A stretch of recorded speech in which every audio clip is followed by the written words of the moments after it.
그 2000년대에 그 서울대 졸업한 그 김동완이라는 이제 지금은 이제 목사가 됐는데 다니엘 학습법이라고 들어보셨죠? 이 김동완 학생이 공부를 잘했어요. 사람들이 물어보는 거야. 야, 너는 어떻게 그렇게 공부를 잘하냐? 도대체 뭘 가지고 이렇게 공부를 하냐? 이렇게 사람들이 자꾸 물어보니까 그게 귀찮아서 책을 썼대요. 내가 공부 잘하는 법. 그것은 한마디로 정리하면 우리 집에 가풍을 따랐기 때문이다. 이렇게 말을 하는데, 가풍이 뭐냐? 우리 집은 두 가지 원칙이 있는데, 하나는 기도하지 않고 밥 먹지 않는다. 또 하나는 성경을 읽지 않고 공부하지 않는다. 기도 시간이 정해져 있어요. 그 기도 시간을 못 채우면 밥을 안 줬습니다. 성경을 하루에 읽어야 될 분량이 있어요. 예를 들어서 하루에 5장을 읽어야 돼요. 근데 이 5장을 안 읽으면 밥을 안 줬습니다. 그래서 매일같이 하루에 1시간씩 기도하고 그 5장씩 성경을 읽고 공부를 한 거예요. 그러니까 자기는 공부를 잘하게 되었다는 것입니다. 여러분, 꾸준히 우리가 영적인 원리와 법칙을 가지고 꾸준히 그것을 하면 거기서부터 승리의 힘이 나오는 줄 믿으시기 바랍니다. 이게 어릴 때부터 그렇게 그 원칙을 지켜서 하니까 아이의 머리가 깨이고 하나님의 말씀이 들어가서 그 마음속에 확신을 가지고 무엇이든지 목표를 이루어 나갈 수 있는 능력을 하나님이 주신 것입니다. 그것은 나는 이미 늦었는데, 아니죠. 여러분들에게 앞으로 남아있는 생애가 지금까지 살아온 것보다 훨씬 더 복되고 아름답고 능력 있는 삶이 될 줄 믿으시기 바랍니다. 지금부터 내가 그걸 하면 되는 거예요. 그 사람은 공부하는 일 때문에 그렇게 한 것이고, 나는 공부가 아닌 다른 목표가 있잖아요. 그 일을 이루기 위해서 기도하고 말씀 보고, 기도하지 않고는 밥 먹지 않고 말씀 보지 않고는 공부하지 않는다. 이런 나름대로의 그 원리와 원칙을 끝까지 지켜나갔을 때 거기에서 훌륭한 인물들이 나오게 된 것입니다. 이런 얘기가 있어요. 무엇이든지 다 파는 가게가 있답니다. 뭐든지 다 팔아. 거기에 한 사람이 물건을 사러 왔습니다. 뭘 사러 왔냐면 권력과 명예를 사러 왔어요. 뭐든지 다 판다고 하니까 권력을 파시고 명예를 파세요 하고 왔습니다. 돈은 내가 얼마든지 주겠습니다. 주인이 대답을 했습니다. 예, 드리지요. 드리는데 저희는 완제품을 드리지는 않습니다. 저희는 씨앗을 드립니다. 제가 드리는 이 씨앗을 가지고 가서 심고 잘 가꾸시면 권력과 명예를 얻으실 수 있습니다. 여러분, 우리는 당장 무엇을 얻기를 원해서 그 지금 당장 손에 쥐기를 갈구하고 또 그렇게 되는 것을 쫓아다닙니다. 그러나 여러분, 세상에 무엇이든지 귀중한 것은 당장 되는 것은 없습니다. 저는 그것을 사람을 보면서 많이 느껴요.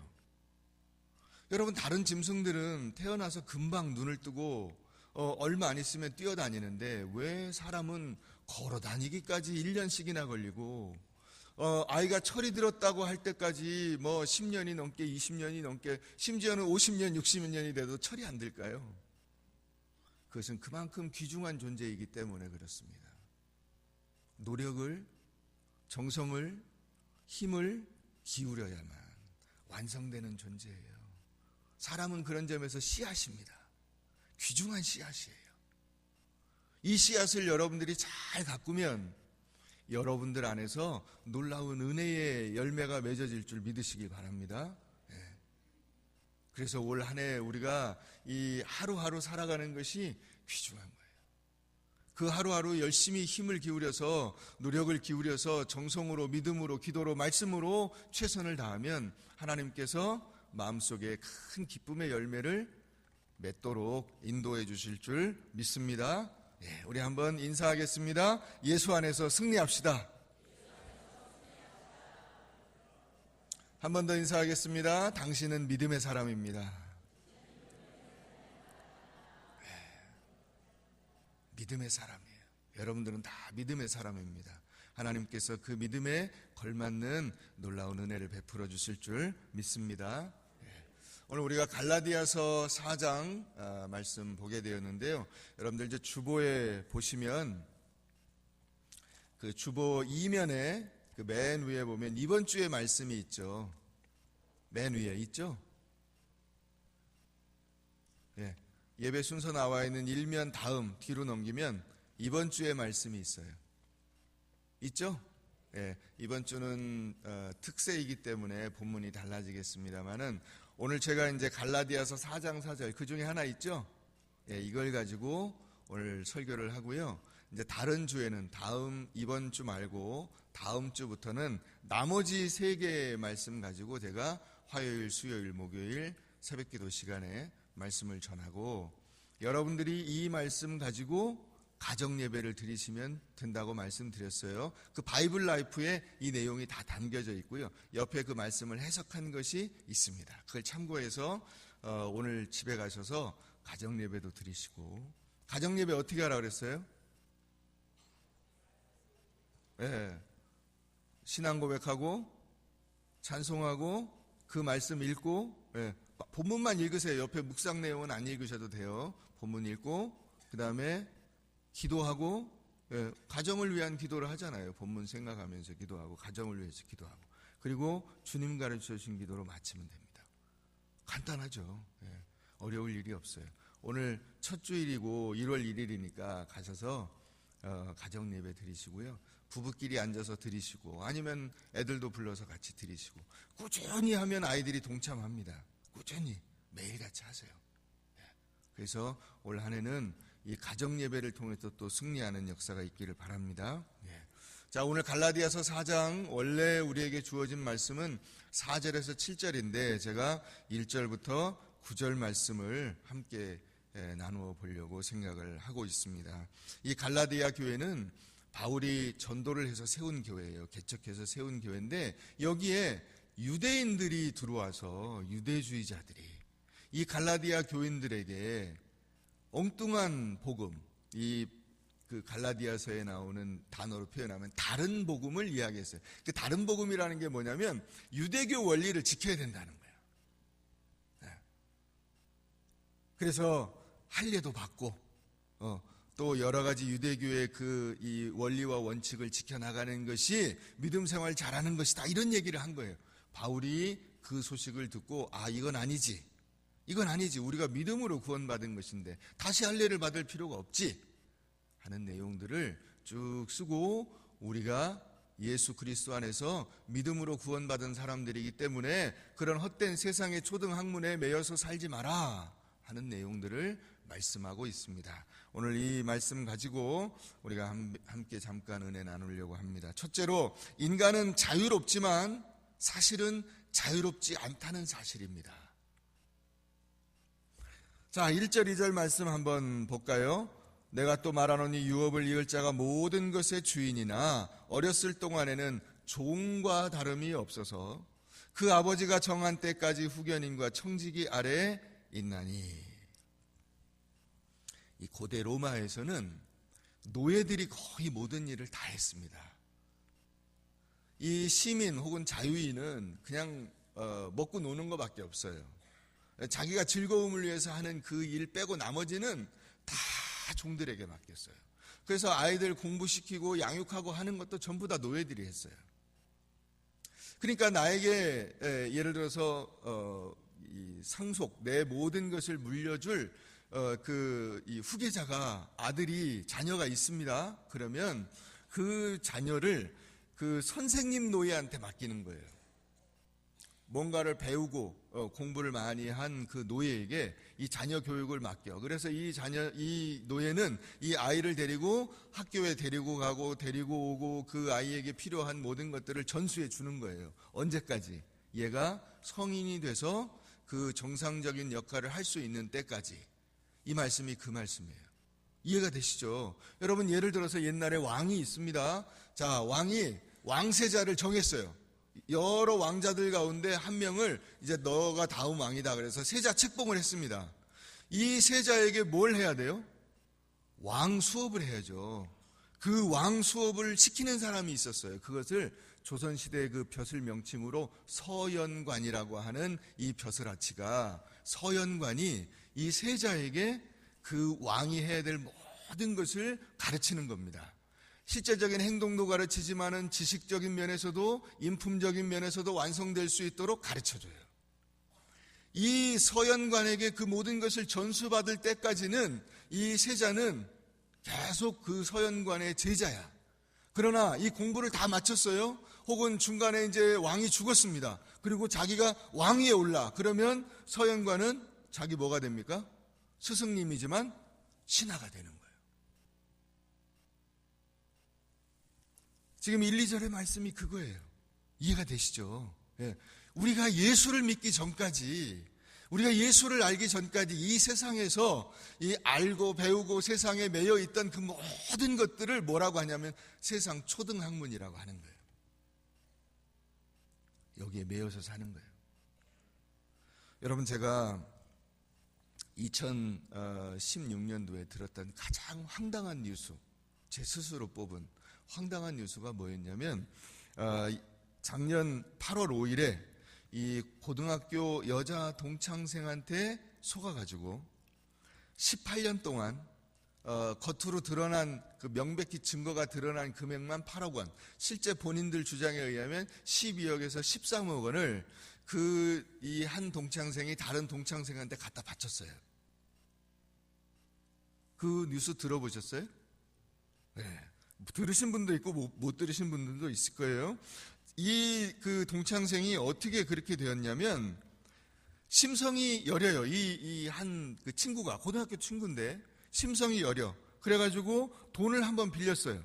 그랬더니 돈을 금방금방 빌려주는 거야. 그 다음부터는 아예, 야, 네가 사주를 보니까 네가 일찍 죽을 상이야. 너는 그래서 뭐 제사를 지내야 돼, 뭐 해야 돼 해가지고 계속 어떤 구실을 붙여서 돈을 뜯어낸 거예요. 심지어는 이 그 돈을 갖다 바친 그 친구가 이 자기가 이제 돈을 벌 직업이나 이런 것들이 변변치 않으니까 몸을 팔아가면서 노래방에 나가서 뭐 혹은 사창가에 가서 몸을 팔아가면서 그 돈으로 이 친구한테 돈을 보내줬어요. 그 돈 받은 친구는 자기 집에 금고에다가 수천만 원을 쌓아놓고, 그래서 경찰이 들이닥쳤을 때 금고에 있었던 돈만 7천만 원이에요. 그걸 친구한테 뜯은 거예요. 그러니까 개인 노예죠. 어떻게 보면 개인 노예. 이 개인 노예로 삼아가지고 그 친구한테서 겉으로 드러난 금액만 8억 원. 그 친구의 주장에 의하면 자기가 여태까지 그 친구한테 갖다 준 돈이 12억에서 13억 원이라는 거예요. 물론 그렇게 그 갈취를 한 그 친구는 뭐 처벌을 받았습니다. 지금 감옥에 들어가 있지만 누가 바보예요?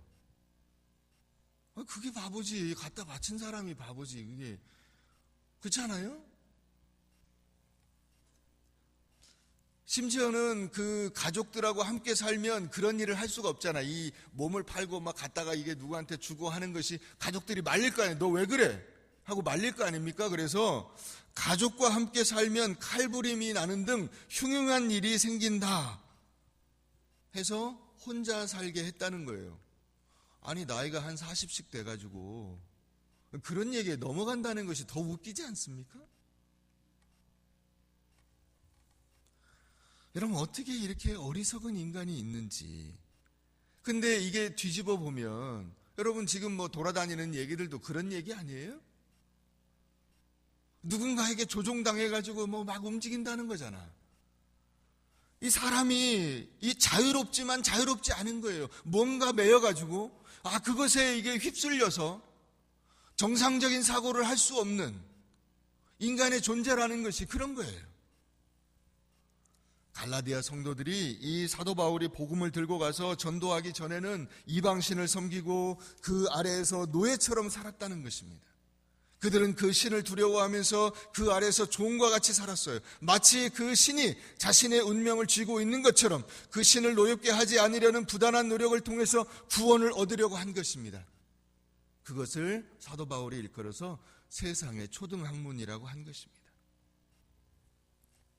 여러분, 무속신앙, 전통신앙, 조상숭배, 점, 사주, 관상, 고사, 제사, 손 씻고 촛불을 켜는 거, 성경 구절 뽑는 거, 사순절을 지키는 거, 죽은 자의 설교를 예배 설교로 대신하는 거 등등. 저 반포에 어떤 사람들이 모이는 교회가 있어요. 거기는 그 목사로 일했던 사람이 자살을 해서 죽었어요. 그런데 그 죽은 사람이 평상시에 설교했던 그 설교를 지금 죽은 지 5년인가 됐는데 아직도 그 설교를 들으면서 예배를 드려요. 자기들끼리 모여가지고. 이렇게 어리석을 수가 있나요?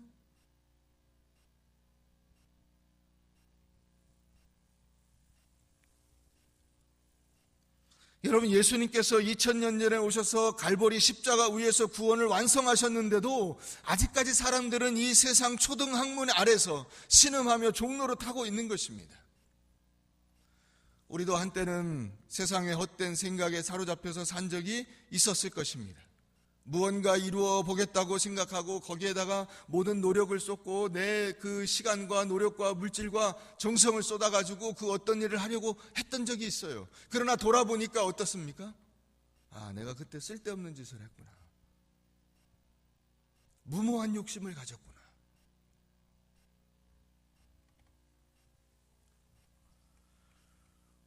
여러분, 예수님을 여러분들의 마음속에 모시고 사십니까?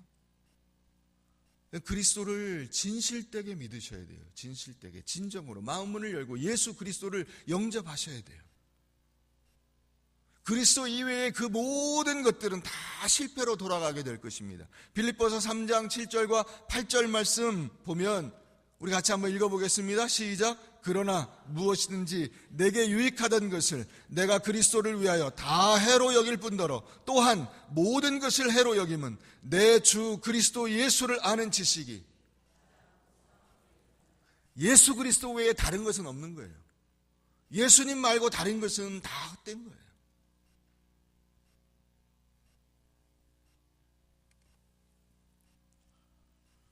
여러분, 그 예수 그리스도를 아는 지식이 가장 탁월하고 고상하고 놀라운 고차원적인 지식임을 기억하시기를 바랍니다. 다른 것들은 다 어리석고 유치한 세상의 초등학문일 뿐입니다. 하나님의 아들 예수 그리스도께서 십자가에 못 박히심으로 인간의 구원이 완성되었어요. 그 외에 다른 것들은 필요가 없는 것입니다.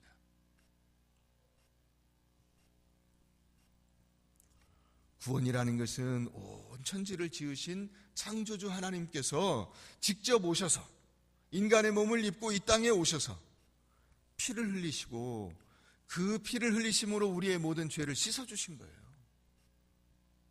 그러므로 히브리서 9장 11절과 12절 말씀에 보면 그리스도께서 장래 좋은 일의 대제사장으로 오사 손으로 짓지 아니한 곧 이 창조에 속하지 아니한 더 크고 온전한 장막으로 말미암아 염소와 송아지의 피로 아니하고 오직 자기 피로 영원한 속죄를 이루사 단번에 성소에 들어가셨느니라. 할렐루야. 예수 그리스도께서 이와 같은 구원을 이루어 주신 거예요. 여러분, 이 그리스도의 피를 가지셨습니까? 그러면 다른 모든 것들을 걱정하실 필요가 없어요. 이 예수 그리스도의 피로 깨끗이 씻음 받으셨습니까? 여러분, 그러면 다른 모든 것들을 겁낼 필요가 없는 거예요. 겁낼 필요가 없어요.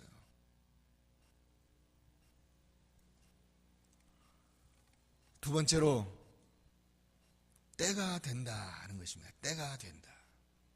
때가 된다. 이것은 시간이 되었다라고 하는 뜻이에요. 시간이 되었다. 이 때가 된다는 것은 굉장히 명확하고도 분명한 과정이에요. 이 로마 사람들은 아까 그 아이를 노예한테 맡겨서, 그 노예는 사실상 선생님인데 그 주인의 노예예요. 근데 이 노예에게 맡겨서 아이를 키운다고 했습니다. 14살이 될 때까지 후견인이 데리고 다닙니다. 이것은 그 자기 아들을 보호하는 노예예요. 보호하는 노예. 이 후견인이 아이를 데리고 다니면서 기본적인 공부를 가르쳐요. 그 다음에 이 25살까지는 청지기, 그 집의 모든 일들을 주관하는 이 청지기가 우리가 말하는 집사죠. 이 청지기가 통제해서 이 아들이 그 집안의 모든 일들을 법적으로 문제가 없게끔 처리하는 과정들을 연습하고 실습할 수 있게 도와줘요. 하게 해주고 옆에서 도와주고 옆에서 체크해주고 문제가 없도록. 그래서 이제 25살이 지나면 이 아들이 상속자가 뭘 합니까? 완전히 주인의 역할을 물려받는 거예요. 이게 때가 되는 거예요. 그래서 보통 거의 대부분의 자녀들에게 14살 굉장히 중요한 시기이고요. 왜냐하면 14살까지 기본적으로 모든 기초적인 것들을 배우는 거예요. 그 다음에 25살까지는 집안의 일들을 실제적으로 하는 것들을 배우는 거예요. 이게 때가 되는 거예요. 때가 돼요. 여러분 고등학교 졸업하고 보통 우리나라에서 대학에 가면 남자애들한테 뭐라고 하냐? 이제 군대 가야지. 그죠? 군대 갈 때가 된 거예요. 이제 한 6, 7살 이렇게 되면은 장가 가야지. 결혼할 때가 되는 거예요. 결혼해가지고 보통 한 2, 3년 이렇게 되면은 이제 아기를 봐야 되는데 이게 때가 되는 거예요. 때가 되는 거예요.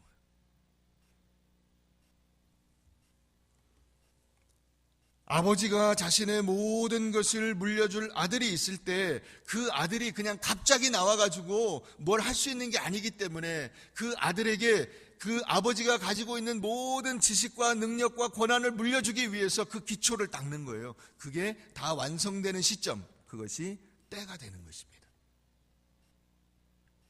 그러면 여러분 영적으로 보세요. 하나님께서 예수 그리스도를 이 땅에 보내신다 해서 그것이 잘 이제 예수님이 오시기에 합당한 시점이 되는 그것이 바로 때가 되는 것입니다. 예수께서 언제 오셨냐? 때가 참에, 때가 되어서 오셨습니다.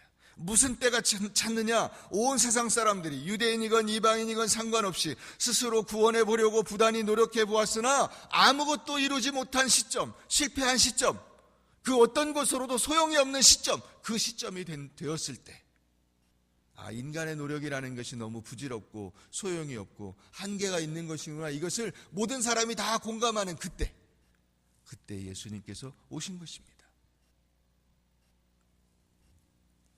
신약에서 때를 나타내는 단어가 여러분 잘 아실 거예요. 2가지가 있어요. 하나는 크로노스예요. 크로노스는 이 시간이죠. 2017년 이거 크로노스예요. 2016년이 지나가고 우리는 2017년을 맞이했어요. 이런 그 순차적인 시간의 흐름, 이것을 크로노스라 그래. 1시, 2시, 3시, 4시, 지금 10시 예배를 드리고 있는데 10시 52분을 지나고 있다. 이게 크로노스예요. 그러면 카이로스가 있죠. 카이로스. 신약에서 말하는 또 다른 때 카이로스가 있어요. 이 카이로스는 어떤 때냐? 나에게 의미가 있는 사건이 있는 그때, 내가 예수를 만났을 때, 어느 날 이 예배를 드리다가 하나님의 은혜가 임했을 때, 바울이 그 다메섹으로 가다가 예수를 만났을 때, 이게 카이로스예요. 근데 오늘 본문에서 우리가 때를 하나 더 찾을 수 있어요. 때를. 그 때가 어떤 때냐면 바로 플레로마라고 하는 거예요. 플레로마는 충만이에요. 충만. 때가 꽉 찬 때. 예를 들어서 여러분, 여호수아와 갈렙이 이스라엘 백성들을 끌고 가나안 땅에 들어갔어요. 가나안 땅에 들어가기 전까지 이들은 광야에서 헤매었고 불순종하였고 하나님의 심판을 받기도 하였고 원망과 불평으로 서로 막 싸우기도 하였고, 하여튼 여러 가지 사건들이 있었어요. 그 모든 사건이 다 지나가서 때가 꽉 찼어요. 드디어 가나안에 들어갈 때가 온 거야. 이 때까지 이 꽉 찬 충만함, 완성됨, 더 이상 뭐가 끼어 들어갈 틈이 없음, 이게 플레로마예요.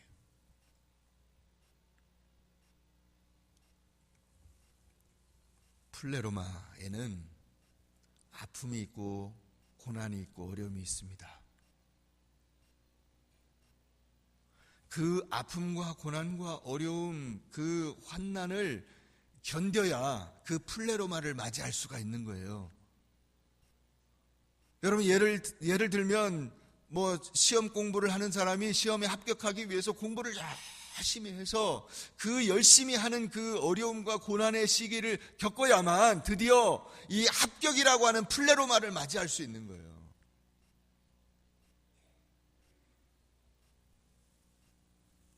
인내하며 신실하게 믿고 나아가는 자에게 이 플레로마가 임하는 것입니다. 때가 찼어요. 그게 바로 플레로마예요. 그래서 하나님께서 아들을 보냈습니다. 세 번째, 우리의 구원자로 오신 예수 그리스도. 우리의 구원자로 오신 예수 그리스도를 우리가 5절에서 보게 됩니다. 5절 말씀 앞부분만 한번 읽어보겠습니다. 속량하시고까지. 율법 아래에 있는 자들을 어떻게 하시고? 속량하시고. 이 3장 13절 말씀에 보면 거기 이렇게 나와 있어요. 그리스도께서 우리를 위하여 저주를 받은 바 되사 율법의 저주 아래서 우리를 속량하셨으니 기록된 바 나무에 달린 자마다 저주 아래에 있는 자라 하였습니다. 여기 속량이라는 단어는 내가 돈을 주고 값 주고 산 겁니다. 그게 속량이에요. 여러분들이 예를 들어서 가서 물건을 배가 고파서 빵을 샀어요. 빵값을 냈죠. 그러면 그 빵값을 여러분들이 속량한 거예요. 그래서 이제 빵을 그 주인의 손에서 구해낸 거야. 이건 누구 거예요? 내 거죠. 내 거예요. 이게 돈 주고 사온 거예요. 값을 완전히 치렀어요. 그래서 더 이상 빚이 없어요. 완전히 값을 치렀기 때문에 그것은 이제 그 사람에게 속하지 않고 값을 낸 나에게 속한 것이죠. 예수님이 우리를 속량해 주셨기 때문에 우리는 더 이상 이제 세상의 죄에 속해 있는 존재가 아니라 예수 그리스도에게 속한 존재가 되는 것입니다. 할렐루야. 이게 예수님께서 이 땅에 오셔서 우리를 구원하신 것입니다. 자, 이렇게 우리가 돈 주고 모든 값을 다 치르고 끝났는데 사람들이 어떻게 하려고 하냐면, 여러분 9절 가보세요. 9절. 어찌하여 다시 약하고 천박한 초등학문으로 돌아가서 다시 그들에게 종노릇하리 하느냐.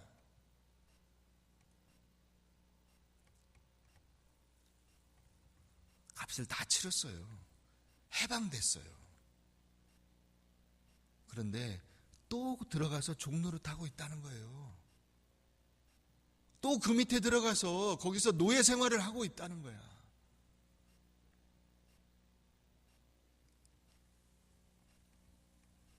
여러분, 왜 옛날로 돌아가려고 하십니까? 예수님이 나를 죄로부터 구원해 주셨는데 왜 다시 죄로 가시려고 하십니까? 왜 다시 여러분들이 그 세상에 굴복하려고 하십니까? 그 법칙으로 살아서는 안 되는데 왜 다시 그 법칙으로 여러분들의 삶의 원리를 정리하려고 하십니까? 여러분, 2017년도는 어떤 해가 되어야 하느냐? 내가 다시 죄로 돌아가서는 안 되는 해예요. 내가 다시 세상의 원리로 돌아가서는 안 되는 해예요. 여러분들은 거기서부터 나온 사람들이에요. 하나님이 여러분들을 구출해내시고 하나님이 예수 그리스도를 여러분들의 죄값으로 내주신 거예요.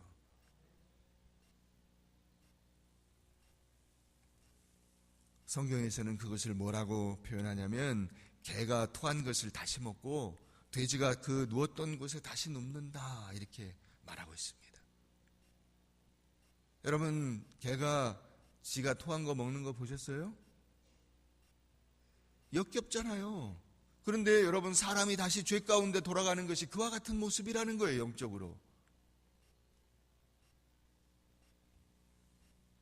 우리가 잡혀서 종노릇하는 그 노예의 주인이 뭐냐? 율법이에요. 예수님은 율법으로부터 우리를 자유롭게 하시기 위해서 모든 값을 치러주신 것입니다.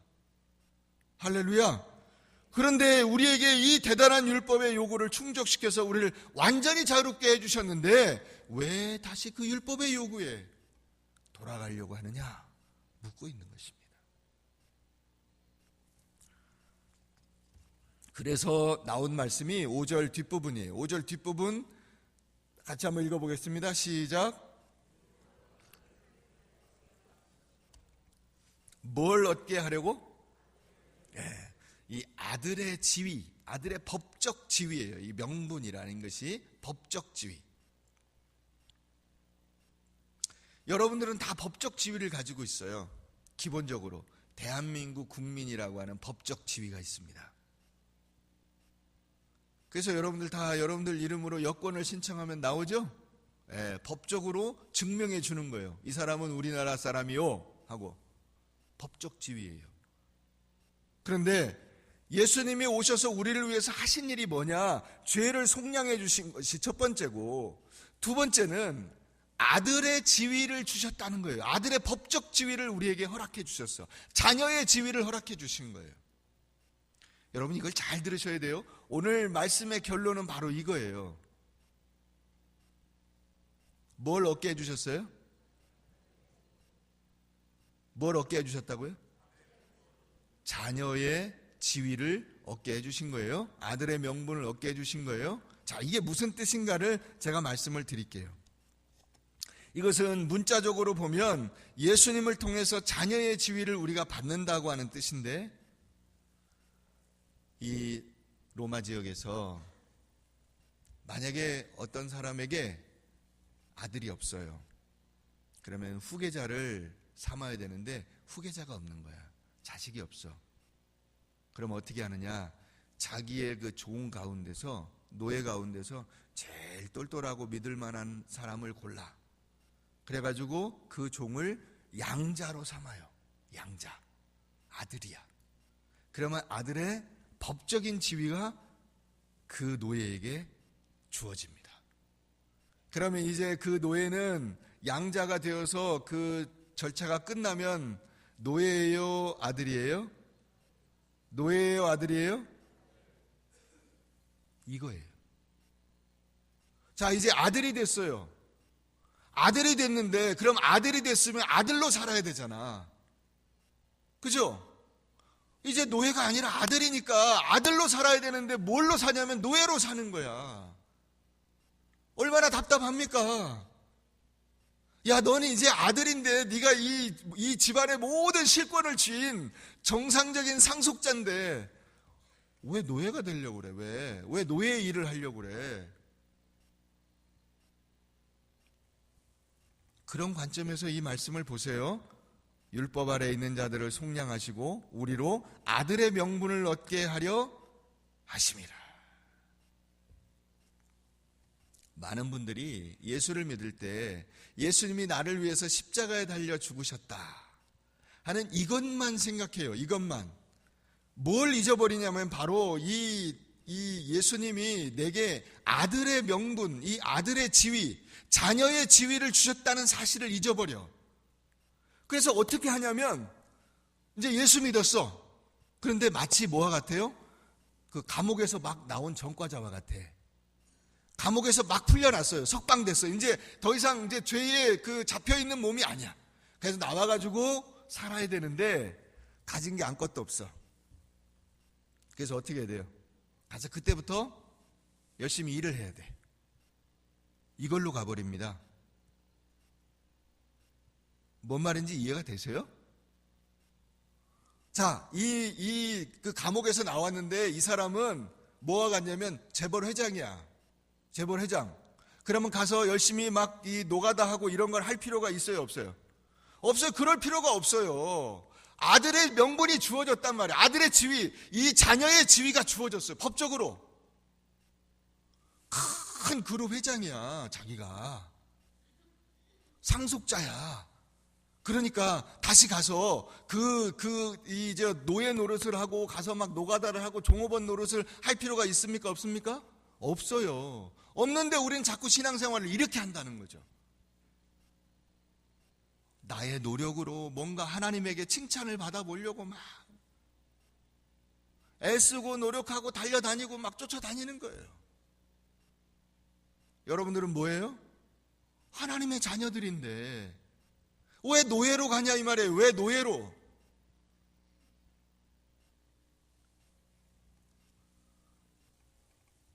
하나님의 인정을 받기 위해서, 상급을 얻기 위해서, 또 얻은 것을 유지하기 위해서 노력을 지속해야 된다고 생각을 하는 것입니다. 하나님께서 아들이기 때문에 주신 복을 예수님께서 우리에게 그대로 물려주셨다는 사실을 잊어버려요.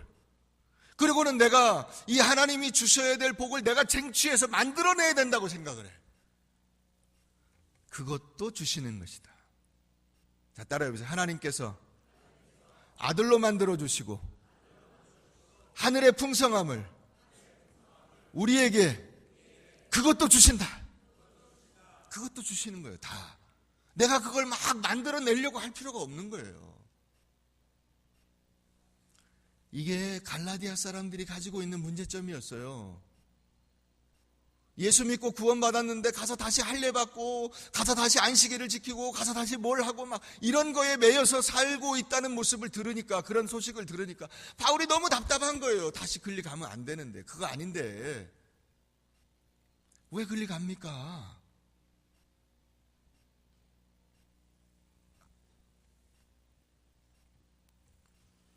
프랑스의 그 앙드레 지드라고 하는 사람이, 앙드레 지드 이름 들어보셨어요? 네, 어디선가 들어본 것 같죠?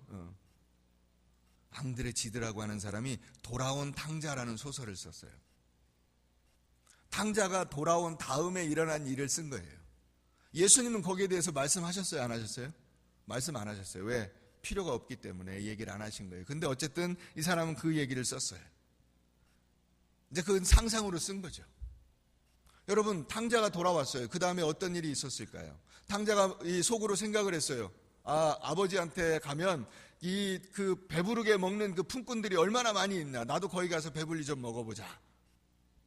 내가 가서 아들이라고 이야기하기엔 내가 너무 면목이 없으니까 차라리 나를 품꾼으로 써달라고 하자. 그럼 여러분, 품꾼으로 왔다고 칩시다. 그러면 이 탕자가 갚아야 될 빚이 얼마나 많아? 예? 얼마나 많아요? 왜? 아버지한테 그 상속받은 재산이 어마어마한 거잖아요.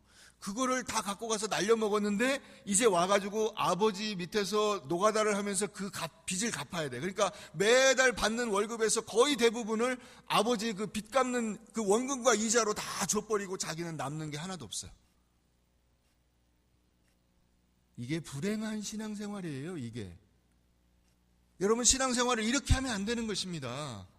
내가 예수 믿긴 믿었는데, 여러분, 우리 안에 고민이 그거 아니야. 내가 어떻게 살아야 되지? 내가 어떻게 인정을 받아야 되지?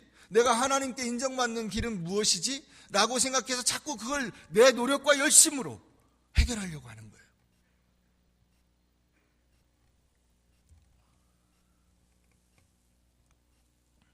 복음은 그것이 아닙니다. 복음은 예수님이 우리를 사형수 그 리스트에서 빼준 것은 물론이고 하나님 나라의 훈장까지 목에 걸어 주어서 이제 하늘나라의 자랑스러운 의인이 되도록 만들어 주셨다는 거예요. 이것이 엄청나게 불합리한 것인데 합리적인 거예요. 왜? 아들이니까. 여러분들은 여러분들의 자녀를 죽이시겠습니까? 범죄하고 나쁜 일하고 실수했다고 해서 목을 치시겠습니까? 아니에요. 내가 죽을지언정 내 아들과 내 딸을 죽일 수는 없는 거야. 하나님이 우리에게 그렇게 해주셨다는 거예요. 하나님 당신이 십자가에 달려서 죽으실지언정 우리를 죽이실 수 없었다는 거예요. 그래서 우리를 살려주셨어. 살려주시고 나서 허허벌판에 내보내고 네가 알아서 살아라 한 것이 아니라 하늘나라의 모든 보호와 기쁨과 능력과 은혜를 여러분들에게도 똑같이 주신 거예요. 이게 복음이에요, 이게.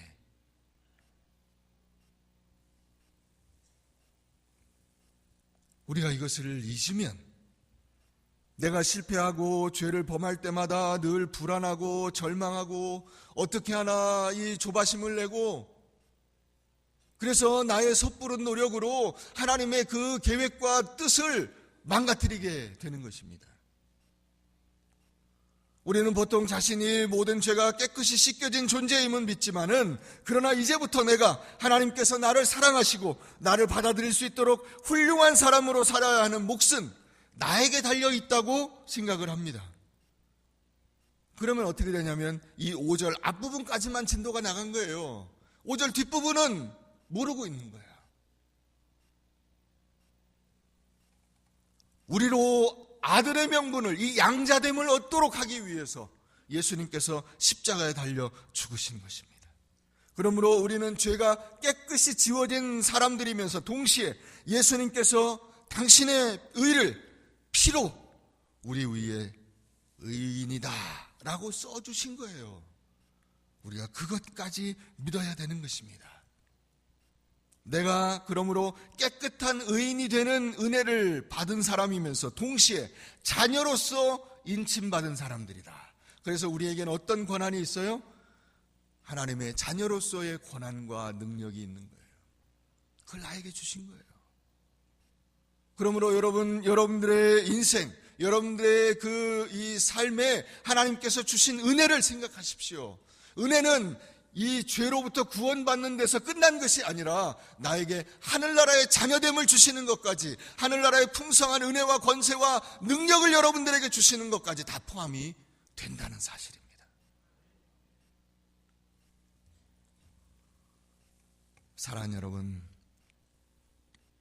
그래서 이 성경에서 우리에게 알려주는 굉장히 놀라운 단어가 있어요. 그게 뭐냐면 6절에 나오는 아빠라고 하는 단어예요. 아빠. 한번 따라해 보세요. 아빠. 아빠. 예, 여러분 이 아빠를 아무에게나 쓸 수 있어요? 아빠는 그 자녀와 아버지 사이에 가장 친근한 단어예요. 아빠라고 부를 수 있는 사람은 세상에 한 사람밖에 없어요. 그런데 하나님께서 예수 그리스도를 통해서 우리에게 하나님을 아빠라고 부를 수 있게 해주셨다는 사실입니다. 아빠.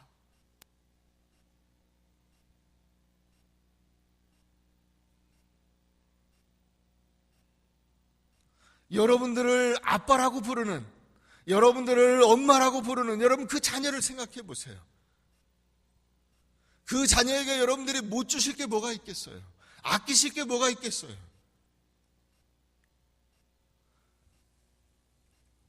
그것이 하나님께서 우리에게 베푸신 은혜예요.